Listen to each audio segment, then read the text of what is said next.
திருக்குறள். தினம் தினம் ஒரு திருக்குறள். இன்றைய குறள். திருக்குறள் அறத்துப்பால்.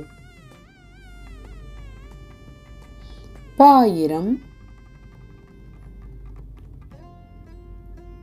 அதிகாரம் 1.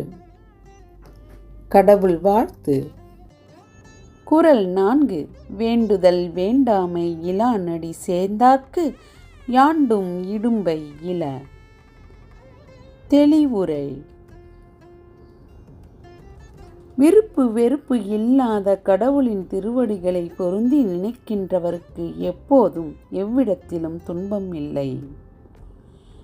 மீண்டும் 5வது குறளில் சந்திப்போம் நாளை. நன்றி, வணக்கம்.